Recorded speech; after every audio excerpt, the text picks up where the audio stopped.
اہل بیت عربی زبان کا لفظ ہے۔ عربی زبان میں بات یبیت بیتن رات گزارنے کو کہتے ہیں، اور اہل البیت اسے کہتے ہیں جو کسی کے ساتھ اکٹھی رات گزارے، یہ اس کا اہل بیت ہے۔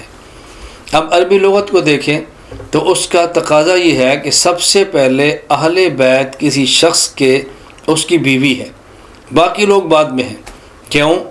واحد ایک بیوی ہے جو اپنے شوہر کے ساتھ ہمیشہ رات گزارنے کے لیے ایک جگہ کا انتخاب کرتی ہے۔ بیٹا باپ کے ساتھ ہے، لیکن بچپن میں کچھ عرصے کے بعد جگہ اس کی بدل جاتی ہے۔ بیٹی والد کے ساتھ ہے کچھ عرصے کے لیے، بڑی ہو جگہ بدل جاتی ہے، لیکن اہلیہ ہمیشہ شوہر کے ساتھ رات کو آرام کرتی ہے۔ تو اہل البیت سے مراد وہ ہے جو کسی کے ساتھ رات گزارے۔ اگر اس کو دیکھیں عربی لغت کو تو آپ یہ یقیناً کہیں گے کہ اہل بیت کا پہلے مصداق بیوی ہے، اس کے بعد بیٹی یا بیٹے یا داماد ہیں۔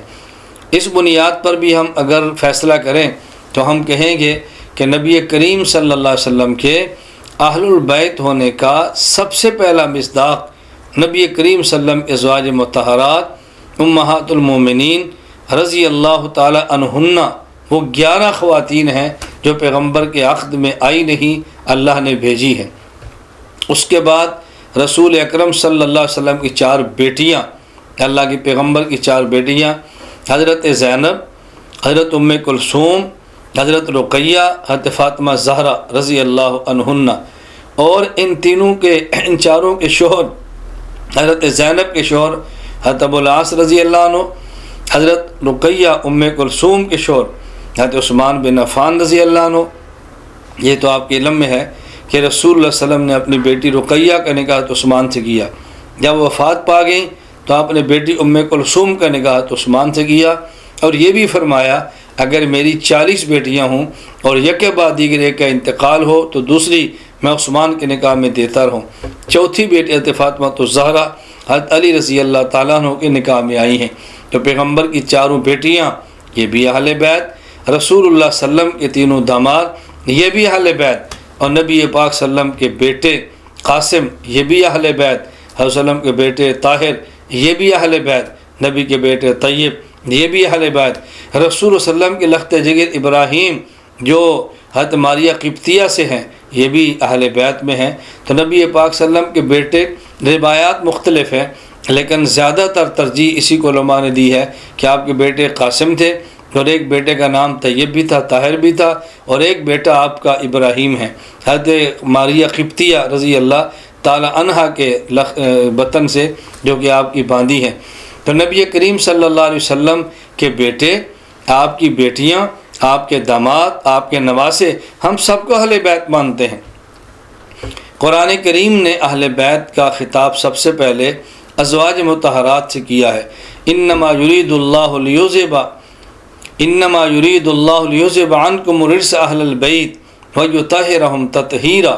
اللہ رب العزت نے فرمایا اہل بیت اللہ نے فیصلہ کر لیا ہے تمہیں پاک رکھنے کا اور غلاظت اور نجاست کو تم سے دور رکھنے کا۔ آپ اس آیت سے قبل دیکھیں، اس آیت کے بعد دیکھیں، ازواج مطہرہ رضی اللہ تعالیٰ عنہ کا تذکرہ چل رہا ہے۔ یا نساء النبی لستن کاحد من النساء، اللہ کے پیغمبر اپنی بیویوں کو فرماؤ، اور اللہ کے نبی کی بیویوں کو اللہ فرما رہے ہیں۔ اللہ کے نبی کو حکم ہے یا ایھا النبی قل لازواجک ان کنتن تردن الحیاۃ الدنیا وزینتها فتعالین امتعکن وسرحکن سراحا جمیلا۔ اے نبی اپنی بیویوں سے فرماؤ، پہلے بھی ازواج بعد میں بھی ازواج، معلومات درمیان میں اہل بیت کا جو استعمال ہے وہ بھی ازواج مطہرات کے لیے ہے۔ ہاں چونکہ روایت میں آتا ہے رسول اللہ صلی اللہ علیہ وسلم تشریف فرما تھے، حضرت علی اور مرتضیٰ آئے، آپ نے چادر کے نیچے لیا، زہرا آئیں اپنی چادر کے نیچے لیا، حسن آئے چادر کے نیچے لیا، حسین آئے چادر کے نیچے لیا، فجرر اللہ کے نبی نے ان کو اپنی جب چادر کے نیچے لیا تو آپ نے فرمایا اللہم ہؤلاء اہل بیتی، اللہ یہ بھی میرے اہل بیت ہیں، فاذہب عنہم الرجس وطہرہم تطہیرا، اللہ ان سے بھی نجاست کو دور رکھیے، اللہ ان کو بھی پاک رکھیے۔ قرآن کریم کی بنیاد پہ حضور اکرم صلی اللہ علیہ وسلم کی ازواج اہل بیت کا مصداق ہیں۔ حدیث مبارک کی بنیاد پر رسول اللہ صلی اللہ علیہ وسلم کی اولاد اہل بیت کا مصداق ہے۔ اس لیے اللہ کے لیے کسی پر طعن و تشنیع مت کرو اور لڑو جھگڑو مت۔ ازواج مطہرات کو بھی اہل بیت مانیں اور پیغمبر کی اولاد کو بھی اہل بیت مانیں، دونوں اہل بیت کا حصہ ہیں۔ اللہ ہم کو ان سے محبت عقیدت رکھنے کی توفیق عطا فرمائے۔ حضرت عمر رضی اللہ تعالیٰ عنہ کے فضائل اور مناقب تو بہت زیادہ ہیں، میں اس وقت سارے مناقب کو بعض مناقب بھی بیان کرنا چاہوں تو بہت مشکل سی بات ہے۔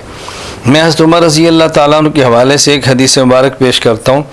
حضور اکرم صلی اللہ علیہ وسلم نے فرمایا، ان اللہ جعل الحق علی لسان عمر وقلبہ، اللہ رب العزت نے عمر کی زبان اور عمر کے دل پر حق کو جاری فرما دیا ہے۔ کیا مطلب؟ کیا عمر سوچتے بھی ٹھیک ہیں اور عمر بولتے بھی ٹھیک ہیں۔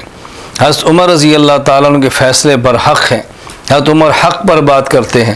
تو حضرت عمر رضی اللہ تعالیٰ عنہ کی زبان، حضرت عمر رضی اللہ تعالیٰ عنہ کی فکر کی، صداقت کی گواہی خود رسول اکرم صلی اللہ علیہ وسلم نے دی ہے۔ تو ہمیں نبی کریم صلی اللہ علیہ وسلم کے اس ارشاد گرامی کے بعد یہ بات ماننی پڑے گی کہ حضرت عمر رضی اللہ تعالیٰ عنہ کے فیصلے ہمارے ہاں دین کی حیثیت رکھتے ہیں۔ صحابہ کرام رضی اللہ عنہ مجمعین ان فیصلوں کو مانا ہے اور امت نے قبول کیا ہے اور حق ان کے ساتھ ہے۔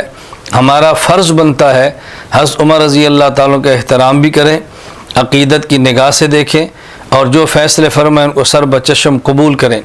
حضرت عمر رضی اللہ تعالیٰ نے بہت سارے فیصلے فرمائے، ان میں سے اس وقت میں آپ کی خدمت میں 2 فیصلے پیش کرنا چاہتا ہوں، کیونکہ اس وقت فتنوں کا دور ہے اور بہت سارے لوگ دین کو نہ سمجھنے کی وجہ سے فتنے کے اندر مبتلا ہیں۔ رمضان المبارک میں ہم اہل سنت والجماعت، احناف ہوں، مالکیہ ہوں، شوافع ہوں، حنابلہ ہوں، پوری دنیا میں 20 رکعت تراویح کا اہتمام کرتے ہیں اور کم از کم 20 رکعت تراویح تقریباً جماعت کے ساتھ تمام احباب ضرور پڑھتے ہیں۔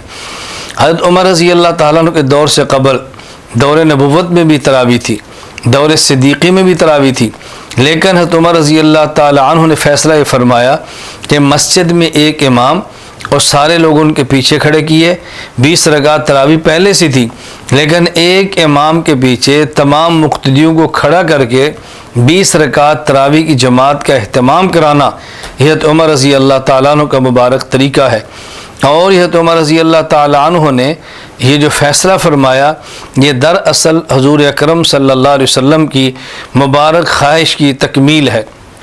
نبی کریم صلی اللہ علیہ وسلم نے رمضان المبارک میں 23، 25 اور 27 3 رات کو تراویح کی جماعت کا اہتمام فرمایا اور 28 کی رات صحابہ کرام رضی اللہ عنہ مجمعین نبی کریم صلی اللہ علیہ وسلم کی وہ جگہ خیمہ جہاں معتکف تھے باہر کھڑے تھے، حضور اکرم صلی اللہ علیہ وسلم نے عشاء کی نماز جماعت کے ساتھ کرائی، اس کے بعد اپنے خیمے میں تشریف لے گئے اور صبح تک باہر نہیں آئے۔ فجر کی نماز پڑھائی، مختصر سا خطبہ دیا اور آپ نے صحابہ کرام کو فرمایا، انی لم یخف علی مکانکم، میرے علم میں تھا کہ تم باہر آئے ہو اور تمہاری خواہش ہے کہ میں تراویح کی جماعت کا اہتمام کروں، لیکن میں نے اس وجہ سے نہیں کیا، انی خشیت ان یفترض علیکم، کہ تم پر یہ تراویح فرض نہ ہو جائے۔ یعنی اگر اللہ کے نبی جماعت کا اہتمام فرما لیتے تو تراویح فرض ہو جاتی، اس خدشے کے پیش نظر اہتمام نہیں فرمایا، لیکن معلوم ہوتا ہے کہ حضور کی خواہش تھی۔ اس خواہش کو حضرت عمر رضی اللہ عنہ سمجھے ہیں اور امت پہ نافذ فرمایا اور فیصلہ فرما دیا کہ ایک امام کے پیچھے سارے مل کر باجماعت 20 رکعت تراویح کا تم اہتمام کرو۔ حضرت عمر رضی اللہ تعالیٰ عنہ کا ایک دوسرا بہت اہم فیصلہ، آج اس میں خاندان مبتلا ہیں اور بہت سارے خاندان اپنے گھر کو بچانے کے لیے شریعت داؤ پہ لگاتے ہیں۔ وہ اہم مسئلہ وہ بیک وقت یا ایک مجلس یا یکے بعد دیگرے 3 طلاق دی جانے والوں کا حکم ہے۔ اگرچہ احادیث مبارکہ میں ہے، قرآن کریم میں ہے، امت کا اجماع ہے، اصحاب پیغمبر صلی اللہ علیہ وسلم کے فیصلے ہیں کہ 3 طلاق دی جائیں تو 3 ہیں، لیکن حضرت عمر رضی اللہ تعالیٰ عنہ کا فیصلہ روایات میں بہت زیادہ مشہور ہے۔ صحیح مسلم میں روایت موجود ہے، حضرت عمر رضی اللہ تعالیٰ عنہ کے بارے میں حضرت عبداللہ بن عباس رضی اللہ عنہ فرماتے ہیں کانت طلاق بیعہد رسول اللہ صلی اللہ علیہ وسلم و خلافت ابی بکر و سنتین من خلافت عمر طلاق الثلاث واحدۃ، نبی کریم صلی اللہ علیہ وسلم کے دور میں 3 طلاق کی بجائے 1 دی جاتی، صدیق اکبر رضی اللہ عنہ کے دور میں 3 طلاق کی بجائے 1 دی جاتی، حضرت عمر کی خلافت کے ابتدائی 2 سالوں میں 3 طلاق کی بجائے 1 دی جاتی۔ جب حضرت عمر رضی اللہ عنہ کا دور آیا تو لوگوں نے 3 طلاق دینی شروع کی۔ حضرت عمر نے فرمایا ان الناس قد استعجلوا فی امر کانت لہم فیہ انات، لوگوں نے اس معاملے میں جلدی سے کام لیا ہے جس میں ان کے لیے گنجائش موجود تھی، فلو امضیناہ علیہم فامضاہ علیہم، ہم کیوں نہ یہ ان کے اوپر نافذ کر دیں۔ لہٰذا عمر رضی اللہ عنہ فیصلہ فرمایا اور یہ نافذ فرما دیا کہ 3 طلاق اگر کوئی شخص دے گا تو 3 طلاق ہی ہوں گی، 3 طلاق 1 ہونے کا تصور نہیں۔ حضرت عمر رضی اللہ عنہ کے دور میں روایات میں آتا ہے اذا اوتی برجل، اگر کوئی شخص لایا جاتا طلق امرأتہ ثلاثا فی مجلس، اس نے ایک مجلس میں اپنی بیوی کو 3 طلاق دی ہوتی تو اوجاہ ضربا، حضرت عمر اس کو سخت سزا دی، وفرق بینہما، اور ان میں جدائی بھی کر دی، 3 طلاق کو 3 بنا کر ان کے سامنے نافذ کر دیا گیا۔ اس کا معنی ہرگز یہ نہیں کہ رسول اللہ صلی اللہ علیہ وسلم حضرت ابو بکر صدیق کے دور میں 3 طلاق 1 شمار ہوتی تھی۔ اس کا معنی کیا ہے کہ 3 کی بجائے 1 دیتے، جب 1 دیتے تو 1 نافذ ہوگی۔ حضرت عمر رضی اللہ عنہ کے دور میں اکٹھی 3 دینی شروع کی تو جب 3 دیں گے تو 3 نافذ ہوگی۔ حضرت عمر رضی اللہ تعالیٰ عنہ نے یہ فیصلہ فرمایا کہ بیک وقت 3 طلاق دینے والے کو درے سے مرمت بھی کی ہے، سزا بھی دی ہے اور 3 طلاق کو 3 فرمایا ہے۔ اس سے معلوم ہوتا ہے آج کے دور میں اگر کوئی شخص اپنی اہلیہ کو 3 طلاق اکٹھی دے وہ سزا کا مستحق ہے، تعزیر کا مستحق ہے، لیکن 3 طلاق دے گا تو 3 ہی ہوں گی۔ حضرت عمر رضی اللہ تعالیٰ عنہ کا بڑا اہم اور ایک تاریخی فیصلہ ہے، اللہ امت کو سمجھنے کی اور ان فیصلوں کو قبول کرنے کی توفیق عطا فرمائے۔ حضرت عمر رضی اللہ تعالیٰ عنہ کے بہت سارے کارنامے ہیں، بہت ساری خدمات آپ نے سر انجام دی ہیں جو رہے آخری دن تک انشاءاللہ العزیز امت اس کو یاد بھی کرے گی اور امت کے لیے مشعل راہ بھی ہوگی۔ حضرت عمر رضی اللہ تعالیٰ عنہ خدمات سر انجام دیتے رہے، اپنا سب کچھ اللہ کے دین کے لیے، رسول اللہ صلی اللہ علیہ وسلم کی مبارک سنت کو عام کرنے کے لیے آپ نے وقف کر رکھا تھا۔ حضرت عمر رضی اللہ تعالیٰ نے ان تمام چیزوں میں سے جتنی ممکن، جس حد تک ممکن تھا قربانی دی ہے، اپنا سب کچھ دین حق پہ قربان کیا ہے اور طاقت کے ساتھ بھی دین کو نافذ کیا ہے اور بڑے بڑے فتنوں کا قلع کما کیا ہے۔ فتوحات کے دروازے حضرت عمر پر اللہ رب العزت نے کھول دیے تھے۔ حضرت عمر رضی اللہ تعالیٰ عنہ کی خدمات بہت ہیں، خدمات سر انجام دی ہیں۔ حضرت عمر رضی اللہ تعالیٰ عنہ کی ایک حسرت اور ایک خواہش تھی، وہ روایات میں موجود ہے۔ حضرت عمر رضی اللہ تعالیٰ عنہ نے ایک روز مسجد نبوی پہ منبر پر خطبہ ارشاد فرمایا۔ حضرت عمر رضی اللہ عنہ کا تاریخی خطبہ ہے اور کس درد کے ساتھ کہا ہوگا، آپ خطبے کے الفاظ کو سن کر خود اندازہ فرمائیں۔ فرمانے لگے ان فی جنات عدن قصرا، جنت میں ایک بہت بڑا محل ہے، لہو 500 باب، اس کے 500 دروازے ہیں، وعلی کل باب 5,000 من الحور العین، اور ہر دروازے پر 500 حوریں اللہ رب العزت نے رکھی ہیں، گویا کہ 2.5 لاکھ حوریں بنتی ہیں۔ لا يدخل فیہ الا نبی، اس محل میں صرف نبی داخل ہوگا۔ ثم نظر الی قبر رسول اللہ صلی اللہ علیہ وسلم، پھر نبی کریم صلی اللہ علیہ وسلم قبر مبارک کی طرف دیکھا اور حضرت عمر نے عرض کیا ہنیئا لک یا صاحب ھذا القبر، اللہ کے نبی آپ اس محل میں تشریف لے جا چکے ہیں۔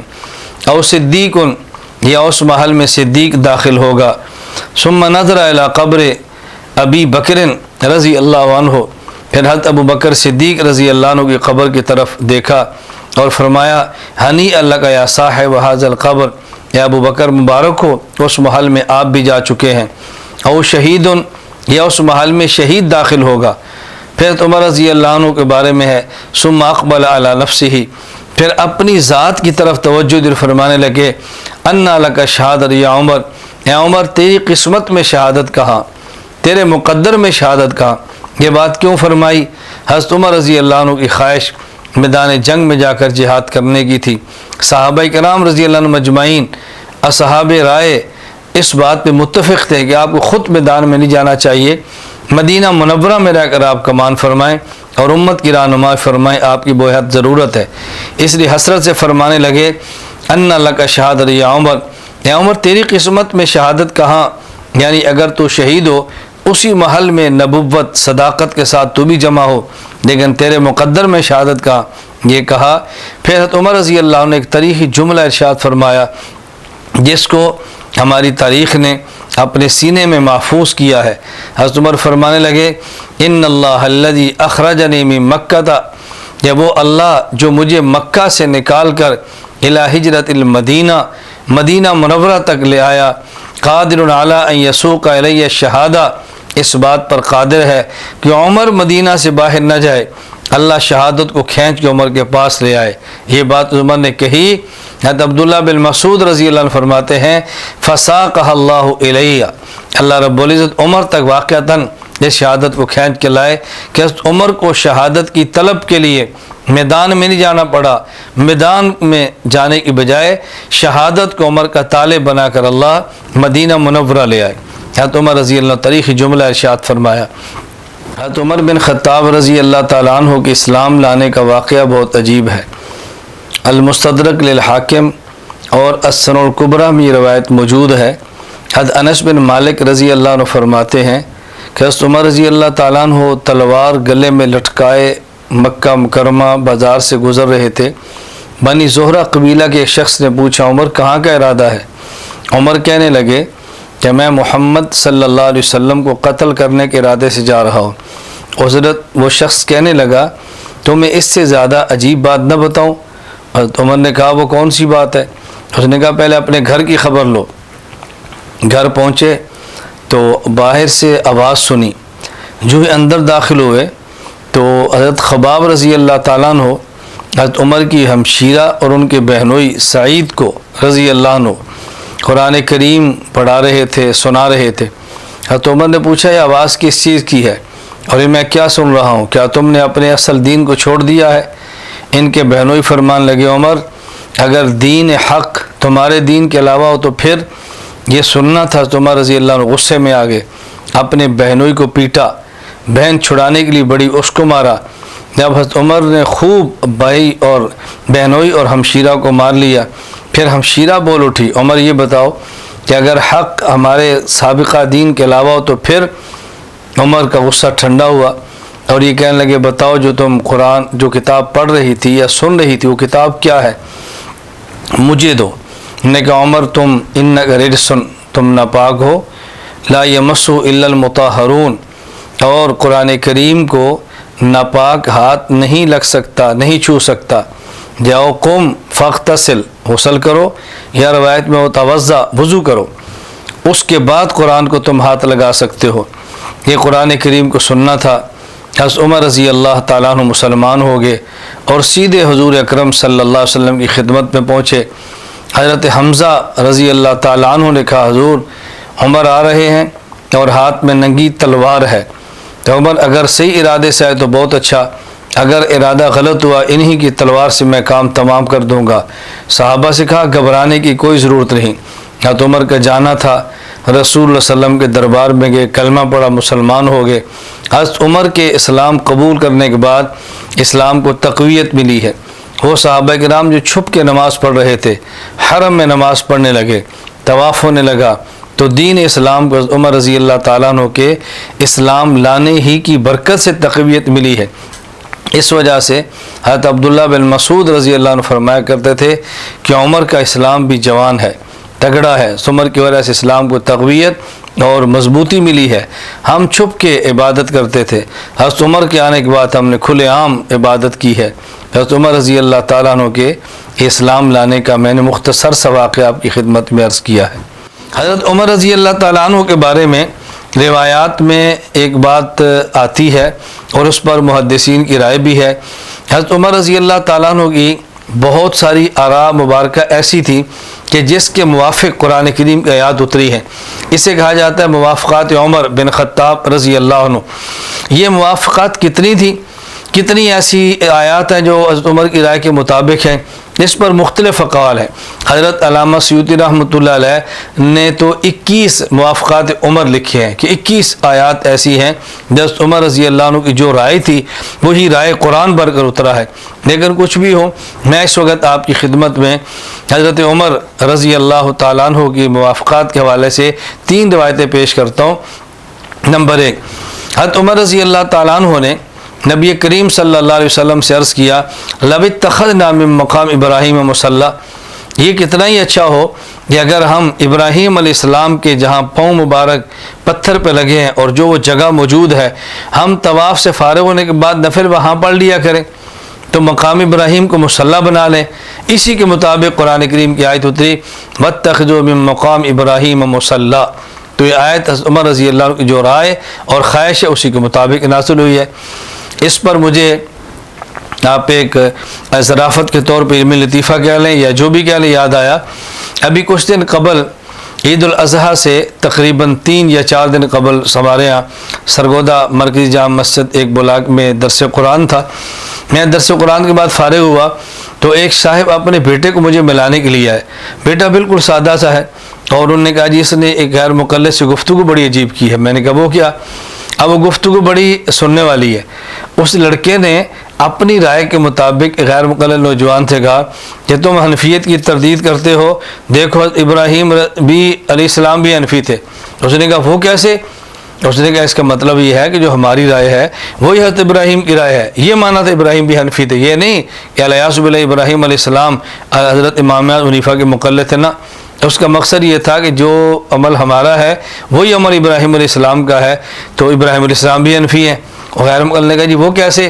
اس نے کہا تم حرم میں جاؤ اور مطاف میں جاؤ جہاں پہ طواف کرتے ہیں کعبہ کا، اور وہاں جا کے مقام ابراہیم دیکھو، اس پتھر کو دیکھو جس پر ابراہیم علیہ السلام کے پاؤں کے نشان ہیں، پھر ان پاؤں کے نشان کے درمیان فاصلہ دیکھو تو وہ فاصلہ اتنا ہے جتنا تم پاؤں کے درمیان رکھتے ہو، یا فاصلہ اتنا جتنا حنفی رکھتے ہیں۔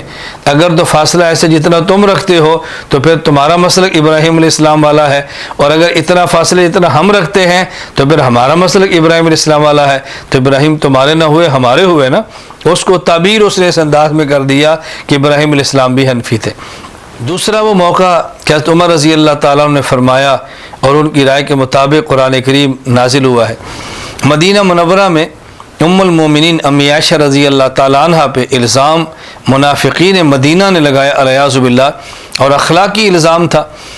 حضرت عمر رضی اللہ تعالیٰ عنہ کے سامنے جب یہ بات آئی تو حضرت عمر رضی اللہ عنہ فوراً فرمانے لگے سبحانک ھذا بہتان عظیم، میں اس کو سن بھی نہیں سکتا، اس پر رائے دینی تو دور کی بات ہے، اس کو سننا بھی عجیب ہے، یہ بہتان عظیم ہے۔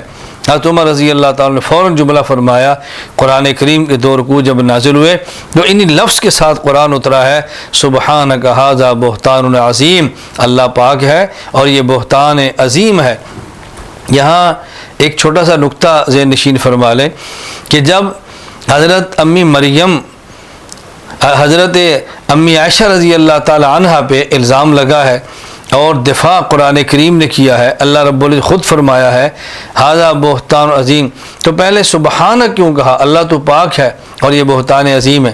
اس کی وجہ ذہن نشین فرمائیں، اللہ تمام عیوب سے پاک ہے، اور اللہ کسی کا انتخاب کرے، انتخاب غلط ہو، اللہ اس سے بھی پاک ہے۔ امی عائشہ رضی اللہ تعالیٰ عنہ نبی کریم صلی اللہ علیہ وسلم کے نکاح میں آئی نہیں، اللہ لائے ہیں۔ امی عائشہ کا نبوت کے ساتھ نکاح انتخاب مصطفیٰ نہیں ہے، انتخاب خدا ہے۔ یہی وجہ ام المومن امی عائشہ رضی اللہ تعالیٰ عنہ پہ الزام لگا، دفاع اللہ کے نبی نے نہیں کیا، دفاع خدا نے کیا ہے۔ کیوں؟ اگر امی عائشہ کا نکاح انتخاب مصطفیٰ ہوتا تو دفاع حضور کے ذمہ تھا، چونکہ انتخاب خدا ہے تو دفاع بھی خدا نے اپنے ذمہ لیا ہے، اس لیے فرمایا سبحانک، اللہ پاک ہے۔ اللہ غلط چیز کا انتخاب کرے، اللہ اس عیب اور کمزوری سے پاک ہے۔ امی عائشہ کا انتخاب بالکل لاجواب ہے اور انتخاب صحیح ہے، اس لیے جو جملہ عمر نے فرمایا وہ قرآن پر کے نازل ہوا ہے۔ حضرت عمر رضی اللہ تعالیٰ عنہ نے ایک موقع پر نبی کریم صلی اللہ علیہ وسلم سے عرض کیا کہ یا رسول اللہ، ازواج مطہرات رضی اللہ عنہ ہماری مائیں ہیں، ہم ان کو ماں کی حیثیت سے دیکھتے ہیں، لیکن بہت سارے لوگ مدینہ منورہ میں آتے ہیں، ان سے بات کرتے ہیں یا سوال کرتے ہیں، اور ان میں نیک بھی ہیں اور بد بھی ہیں۔ ہماری غیرت آتی ہے تو اللہ کے نبی کتنا اچھا ہو، آپ حکم دیں ازواج مطہرات کو وہ پردہ کریں اور پردے کے پیچھے بات سنا کریں، پردے کے پیچھے بات فرمایا کریں۔ قرآن کریم نے حضرت عمر رضی اللہ عنہ کی رائے کا اتنا خیال کیا، قرآن اترا وَإِذَا سَأَلْتُمُوهُنَّ مَتَاعًا فَاسْأَلُوهُنَّ مِنْ وَرَاءِ حجاب، کہ جب ان سے سوال کرو تو پردے کے پیچھے سوال کرو۔ حضرت عمر کی رائے ہے اور قرآن بن کے نازل ہوا۔ اللہ کے نبی نے سچ فرمایا ہے، ان اللہ جعل الحق علی لسان عمر وقلبہ، عمر بولتے بھی ٹھیک ہے، عمر سوچتے بھی ٹھیک ہے، عمر کی رائے بھی ٹھیک ہے، عمر کے فیصلے بھی ٹھیک ہے، عمر کی فکر بھی ٹھیک، عمر کی نظر بھی ٹھیک، رضی اللہ تعالیٰ عنہ۔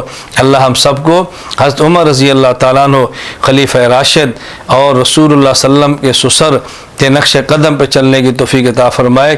یکم محرم یہ اسلامی تاریخ کا آغاز یہاں سے ہے، اور اس میں سب سے پہلا جو دن ہے حضرت عمر رضی اللہ تعالیٰ عنہ کی شہادت کا دن ہے۔ اللہ ہم سب کو شہادت اور شہداء سے محبت کی توفیق عطا فرمائے۔ حضرت عمر رضی اللہ تعالیٰ عنہ کی اس شہادت کے حوالے سے دو اعتراضات عموماً بہت سارے لوگ کرتے ہیں۔ ان میں ایک اعتراض یہ کیا جاتا ہے کہ حضرت عمر رضی اللہ تعالیٰ عنہ جو نماز پڑھا رہے تھے تو آپ نے ہاتھ کہاں باندھے تھے؟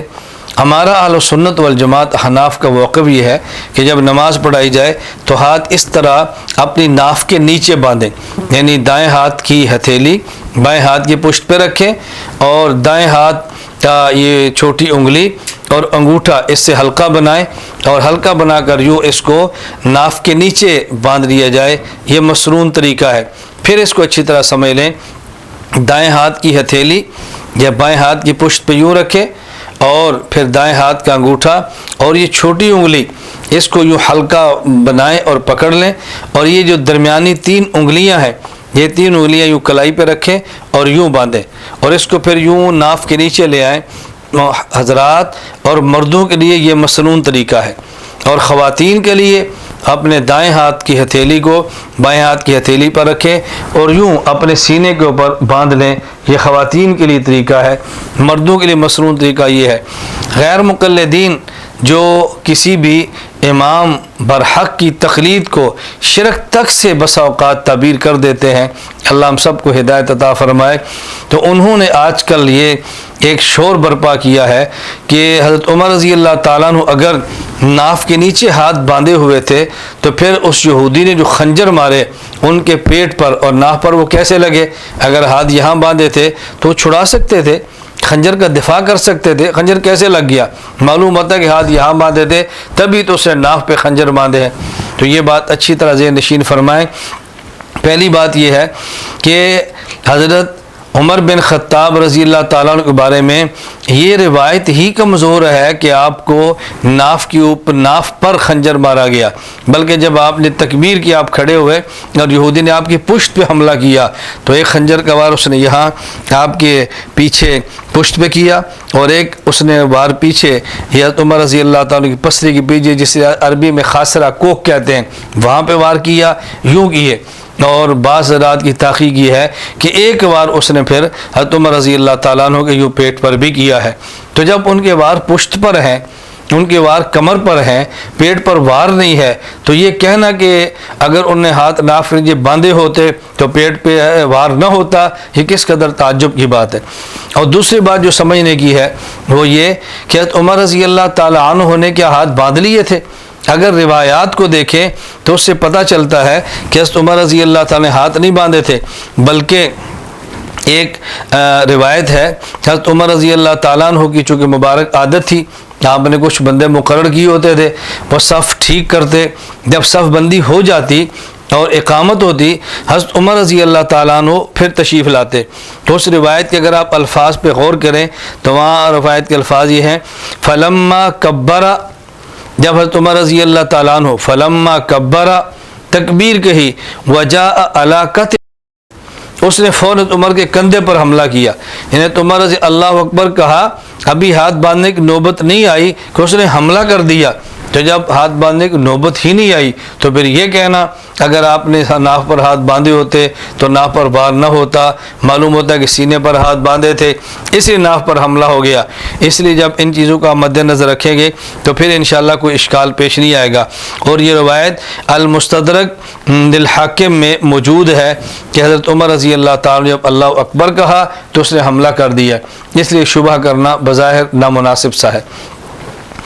اور دوسرا اس پہ اعتراض کیا کیا جاتا ہے کہ حضرت عمر رضی اللہ تعالیٰ پہ حملہ ہوا، حضرت عمر رضی اللہ عنہ کو خون بہہ رہا تھا اور آپ نے اس حالت میں نماز ادا کی، تو معلوم ہوتا ہے کہ خون کے نکلنے اور مسلسل بہنے سے وضو نہیں ٹوٹتا، جبکہ اہل سنت والجماعت احناف کا موقف یہ ہے اگر جسم کے کسی ایسے حصے سے جس کو وضو یا غسل کے اندر دھونا فرض ہو وہاں سے خون نکلے اور بہہ پڑے تو اس وقت یہ بہہ پڑے تو وضو ٹوٹ جاتا ہے، جسے ہم کہتے ہیں خروج دم ناقض وضو ہے، وضو ٹوٹ جاتا ہے۔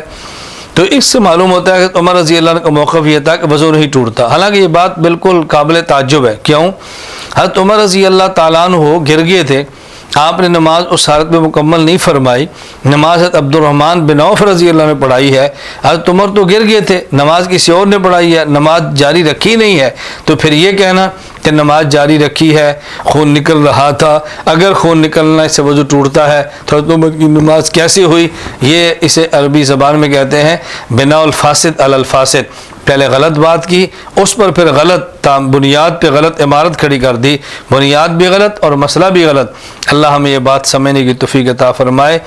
صحابہ کرام رضی اللہ عنہ مجمعین، مہاجرین ہوں تب، انصار ہوں تب، فتح مکہ سے قبل کے ہوں، فتح مکہ سے بعد کے ہوں، ان سب کے بارے میں قرآن کریم کا واضح اعلان ہے وَكُلًّا وَعَدَ اللَّهُ الْحُسْنَى، سارے صحابہ کرام جنتی ہیں، والسابقون الاولون من المہاجرین والانصار والذین اتبعوہم بإحسان رضی اللہ عنہم ورضوا عنہ، یہ سارے کے سارے جنتی ہیں، اس میں کوئی اشکال کی بات نہیں ہے۔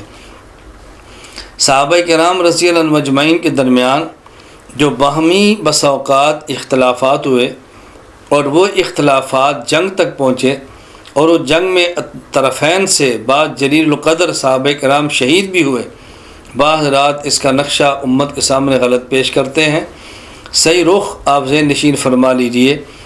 حضرت علی رضی اللہ تعالیٰ عنہ، حضرت امیر معاویہ رضی اللہ تعالیٰ عنہ، ان دونوں کے درمیان بلاد شام میں صفین کے مقام پر ایک جنگ ہوئی ہے جسے جنگ صفین کہتے ہیں۔ دونوں اطراف سے معزز، موقر، جلیل القدر صحابہ کرام رضی اللہ عنہ مجمعین شہید ہوئے ہیں اور دونوں جنتی ہیں۔ یہ بات پہلے سمجھیں کہ ان کے جنگ کی وجہ کیا تھی۔ عام طور پہ بتایا جاتا ہے کہ ان کی جنگ کی وجہ خلافت کی وجہ تھی۔ حضرت علی فرماتے خلافت میرا حق ہے، حضرت امیر معاویہ فرماتے خلافت میرا حق ہے، اور ان کی خلافت، حکومت، امارت، اقتدار کی جنگ تھی۔ الیاذ باللہ، حاشا وکلا، ان کی جنگ آپس میں اقتدار کی نہیں تھی، ان کی جنگ آپس میں سیاسی اور حکومت کی نہیں تھی۔ ان کی جنگ کی وجہ کیا تھی؟ خود کتاب الیواقیت والجواہر میں ہے کہ حضرت امیر معاویہ رضی اللہ عنہ کا مطالبہ یہ تھا کہ جن لوگوں نے حضرت عثمان کو قتل اور شہید کیا ہے پہلے ان سے قصاص لیا جائے اور پھر بیعت لی جائے۔ حضرت علی رضی اللہ عنہ کی رائے یہ تھی کہ پہلے بیعت کر لی جائے اور بعد میں قاتلین عثمان سے انتقام لیا جائے۔ یہ رائے تھی کہ جس پر دونوں حضرات میں اختلاف ہوا اور اسی پر دونوں طرف سے فوجیں جمع ہیں، یہی نزاع کا سبب بنا ہے، ورنہ حکومت اقتدار یہ ہرگز وجہ نہیں تھی کہ اس کے اوپر یہ دونوں جنگ صفین کے مقام پہ لڑے ہیں۔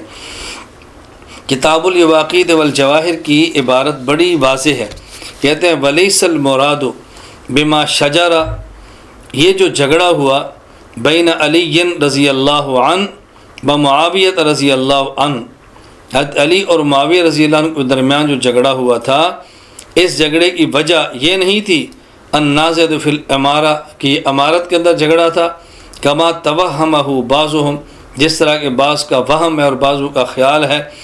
نہ، وجہ کیا تھی؟ کانت بسبب تسلیم قتلۃ عثمان رضی اللہ عنہ الی عشیرتہ لیقتصوا منہم، حضرت امیر معاویہ کی رائے یہ تھی کہ ان کے قاتلین حضرت عثمان کے ورثاء کے حوالے کیے جائیں تاکہ انتقام لیں۔ حضرت علی کی رائے یہ تھی کہ پہلے بیعت ہو جائے اور بعد میں ان سے انتقام قصاص کا لیا جائے۔ یہ نزاع کی وجہ تھی، اس پر جنگ بھی ہوئی، اطراف سے صحابہ کرام شہید بھی ہوئے۔ ایک بات تو میں نے عرض کی آپ کے سامنے کہ جنگ کی وجہ امارت، اقتدار، حکومت نہیں تھی، بلکہ حضرت عثمان بن عفان رضی اللہ تعالیٰ عنہ سے یہ جو شہید ان کو کیا گیا، ان کے قاتلین سے انتقام اور قصاص، یہ مسئلہ تھا کہ پہلے قصاص ہو یا پہلے بیعت ہو۔ لیکن اگر ان میں جنگ ہوئی بھی ہے، ایک رائے حضرت علی کی ہے، ایک رائے امیر معاویہ رضی اللہ تعالیٰ عنہ کی ہے، ہم ان دونوں رائے میں دونوں کو معجور اور دونوں کو سمجھتے ہیں کہ اللہ کی طرف سے اجر ملا ہے۔ حضرت امیر معاویہ رضی اللہ عنہ کا بھی اجتہاد تھا، حضرت علی رضی اللہ عنہ کا بھی اجتہاد تھا، اور مجتہد کے بارے میں صحیح بخاری میں روایت موجود ہے، اذا حکم الحاکم فاجتہد فاصاب فلہ اجران، اگر مجتہد اجتہاد کرے اور اجتہاد درست ہو 2 اجر ملتے ہیں، اور اگر وَإِذَا حَكَمَ فَاجْتَهَدَ ثُمَّ أَخْطَأَ فَلَهُ أَجْرٌ، اور اگر اجتہاد کرے اور وہ اجتہاد کے اندر خطا واقع ہو جائے تو اجر پھر بھی ملتا ہے، اگرچہ کارہ ہو اجر ملتا ہے۔ امیر معاویہ رضی اللہ عنہ بھی مجتہد ہیں، حضرت علی رضی اللہ عنہ بھی مجتہد ہیں، تو دونوں مجتہد ہیں، ایک مجتہد مصیب اور ایک مجتہد مخطی، ایک کو دوہرا اجر اور ایک کو اکارہ اجر۔ باقی ان میں مصیب اور مخطی کون ہیں؟ حافظ ابن کثیر رحمۃ اللہ علیہ نے البدایہ والنہایہ میں احادیث نقل کرنے کے بعد ایک موقف اہل سنت والجماعت کا جو نقل کیا ہے وہ قابل غور ہے۔ فرمایا ان اصحاب علی ادنى الطائفتین الی الحق اور ھذا هو مذہب اہل سنت والجماعہ، علی رضی اللہ عنہ کا موقف یہ حق تھا، یہ اہل سنت والجماعت کا مذہب ہے۔ ان علی هو المصیب وان کان معاویۃ مجتہدا وهو مأجور، حضرت امیر معاویہ مجتہد تھے اور ماجور تھے، یعنی حضرت علی رضی اللہ عنہ مجتہد مصیب دوہرے اجر والے، حضرت امیر معاویہ رضی اللہ عنہ مجتہد مخطی اکارہ اجر والے ہیں، دونوں مجتہد، دونوں کو اجر ہے، ایک کو دگنا ایک کو اکارہ۔ اس لیے اہل سنت والجماعت کا موقف یہ ہے حضرت علی اور امیر معاویہ رضی اللہ عنہما دونوں جنتی ہیں۔ قرآن کریم کی آیت ہے وَنَزَعْنَا مَا فِي صُدُورِهِمْ مِنْ غِلٍّ إِخْوَانًا عَلَى سُرُرٍ مُتَقَابِلِينَ، کہ جو لوگ جنت میں جائیں گے اللہ رب العزت ان جنتیوں کو آمنے سامنے بٹھائیں گے اور یہ سنہری تختوں پر بیٹھے ہوں گے، اور ان کے دل میں جو کسی کے بارے میں ہلکا سا خلش ہوگی اللہ اس کو بھی ختم کر دیں گے۔ خود حضرت علی فرماتے تھے اس سے مراد میں اور امیر معاویہ رضی اللہ عنہما ہم لوگ ہیں کہ جن کے دل میں خلش بھی ہے اللہ اس کو ختم فرمائیں گے اور جنت میں سب کو جگہ عطا فرمائیں گے۔ جب وہ لوگ خود ایک دوسرے کو جنتی سمجھتے ہیں، خود ایک دوسرے سے محبت بھی فرق پاتے ہیں، ایک دوسرے کو باطل نہیں کہتے، ہم کون ہوتے ہیں ان میں سے کسی کو باطل کہنے والے؟ ہمیں اعتدال کا راستہ اختیار کرنا چاہیے۔ اللہ رب العزت ہمیں اعتدال کا راستہ اختیار کرنے کی توفیق عطا فرمائے۔ حضرت عمر رضی اللہ تعالیٰ عنہ کی شہادت کا قصہ بڑا معروف ہے کہ حضرت عمر رضی اللہ تعالیٰ عنہ مدینہ منورہ بازار سے گزر رہے تھے، ایک یہودی غلام ابو لؤلؤ مجوسی تھا، فیروز اس کا نام تھا۔ اس شخص نے، یہ غلام تھا حضرت مغیرہ رضی اللہ تعالیٰ عنہ کا، حضرت مغیرہ نے اس کو فرمایا کہ تم روزانہ 4 درہم مجھے دیا کرو کما کے۔ اس نے عمر سے کہا کہ میری مزدوری بہت زیادہ ہے، آپ مغیرہ سے کو میری مزدوری کم کرے۔ حضرت عمر نے پوچھا تیرا پیشہ کیا ہے؟ اس نے اپنا پیشہ بتایا، جو کام کرتا تھا بتایا، تو حضرت عمر رضی اللہ تعالیٰ نے فرمایا کہ تمہارے پیشے کے مطابق تو مزدوری زیادہ نہیں ہے، بڑی معقول اجرت ہے جو تم اپنے آقا کو کما کر دیتے ہو۔ لکھا ہے صاحب سیر نے کہ حضرت عمر رضی اللہ عنہ کے دل میں یہ تھا کہ میں حضرت مغیرہ سے بات کروں گا، اور چونکہ اس نے مجھ سے سفارش کروائی ہے میں کچھ اس کی مزدوری اجرت کم کرا دوں گا تاکہ اس کو آسانی پیدا ہو۔ لیکن ابو لؤلؤ کہنے لگا کہ اس نے دل میں بات کو رکھا کہ مجھے یہ بات کیوں کی ہے۔ اس نے اس وقت فیصلہ کیا کہ میں عمر سے اس کا انتقام لوں گا، یہ جملہ مجھے کیوں کہا ہے۔ حضرت عمر بن خطاب رضی اللہ عنہ کی مبارک عادت یہ تھی، مسجد نبی میں تشریف لے جاتے، پہلے صف بندی ہوتی، صفیں درست ہوتی، پھر عمر تشریف لاتے، صف بندی ہو گئی، صفیں درست ہو گئی۔ جب عمر رضی اللہ عنہ نماز پڑھانے کے لیے کھڑے ہوئے، آپ نے اللہ اکبر کہا، اور یہودی ابو لؤلؤ نے حضرت عمر رضی اللہ عنہ پر وار کیے، کسی روایت میں 6 وار کیے یا کچھ کم و بیش کیے۔ حضرت عمر رضی اللہ عنہ وہیں گر گئے۔ حضرت عبد الرحمن رضی اللہ تعالیٰ عنہ حضرت عمر کے فرمانے پر مصلی پہ گئے تو انہوں نے فوراً نماز کو مکمل کیا۔ حضرت عمر کو کسی حالت میں اٹھا کے لایا گیا، آپ کو نبیذ کھجور کا شربت، حضرت عمر کو دودھ دیا طبیب نے، وہ زخم سے باہر آ گیا تو حضرت عمر رضی اللہ عنہ کو اور صحابہ کرام کو بھی یقین ہوا کہ شاید اب عمر رضی اللہ تعالیٰ عنہ باقی نہ رہیں اور شہید ہوئے۔ حضرت عمر رضی اللہ تعالیٰ عنہ اسی تکلیف میں اور اسی زخم کے اندر دنیا سے گئے ہیں۔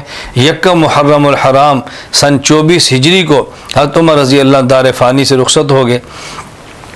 حضرت عمر رضی اللہ تعالیٰ عنہ کو جب یہ محسوس ہوا اپنے اس مرض الوفات اور اس تکلیف دہ معاملے میں جو مرض کا سبب بنا ہے کہ شاید اب میں آئندہ نہ بچ سکوں، بلکہ روایات میں ایک واقعہ لکھا ہے کہ صحابہ کرام رضی اللہ عنہ مجمعین حضرت عمر کے جمع تھے تو ان میں سے بعض نے کہا لا باس علیک یا امیر المومنین، جس طرح احادیث میں بھی ہے کہ جب کسی مریض کے پاس جائیں عیادت کریں تو عیادت کرتے وقت یہ جملہ کہنا مسنون ہے، لا باس علیک الطہور انشاءاللہ، لا باس علیک الطہور انشاءاللہ، اللہ تمہیں شفا دے گا، کوئی پریشانی کی بات نہیں ہے۔